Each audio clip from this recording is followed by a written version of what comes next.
Good morning guys. Another video na po na nga itong ipambit diha sa inyo ha. Bali, nagbuhat ta diri karon og kanang window screen using 798 screen frame. Bali, alternative nato ni siya sa WISE221 and then explain po na ko sa inyo ang anong beneficial ni siya no sa mga installer as well as sa mga consumer or sa atong customer.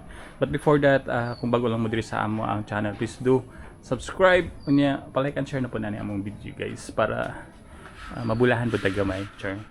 So balik na guys diri sa among video. By the way, I'm here with my partner in life, si Madam Rutsa. So like I said, paambit na ko ni sa inyo kini ato ang gi-fabricate nga window screen. Intended ni siya sa kanang awning window nga duha ka buok no. Kumbaga gi-divide na to ang iyang pa-vertical into two, so duha ka buok maabri ani. Then others are struggling sa pagbuhat og screen ana. Actually sayon naman siya no. Then akong ginabuhat before is kanang SD nga WISE221. So most of it is nagabutang pataog kanang stopper.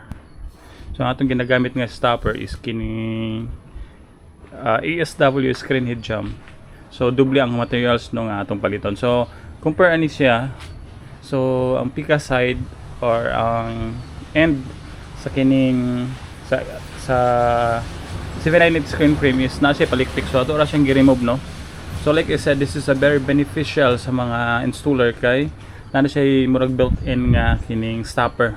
So when it close, automatic na siya og sirado no. And then good thing about the 798 screen frame, patsada siya tanawon kuno tungod kay curve yung edging. So kung yun mo na makita na curve, so gabi siya ka, like I said, patsada. And then ang atong gigamit diri karon nga bisagra is ordinary hinge ra ni siya nga 1/2 by 1/1/2 by 1, 1/2 by 1/1/2 rather. So ang pamaagi nato sa pagtao is gingon ani ra no, ana siya. So ma-open na siya hantod sa mga 120 degrees 330 degrees, 330 ba? I'm not sure, or 270 degrees yata. Excuse me po. Then, atong gigamit diri nga kanang sa tawag ani siya.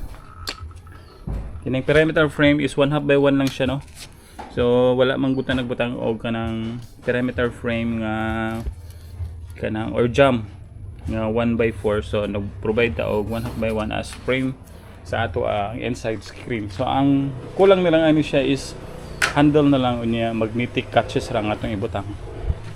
So ang atong gibuhat nga kining pag overlap is 1/4 ra siya nagikan sa opening, 1/4 sa ibabaw, sa ubos pod 1/4, and then as well as diri sa kilid. So ang sa kilid is almost 5/16, pero okay ra na siya na as long as kanang ang dili pa siya mosangit sa iyang opening sa concrete.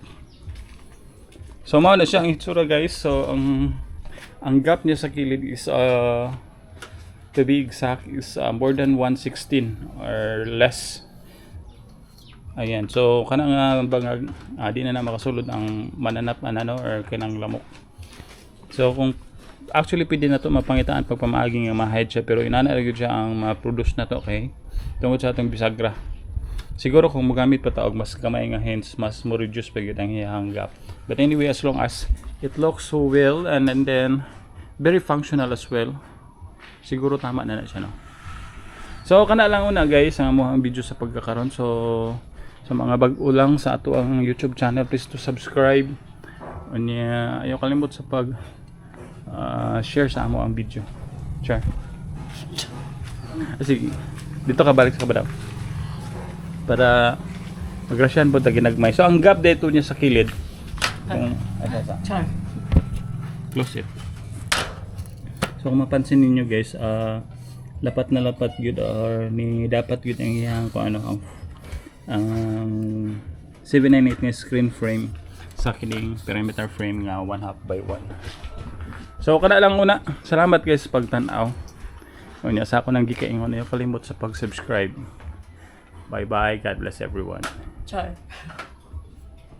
Ano? Char.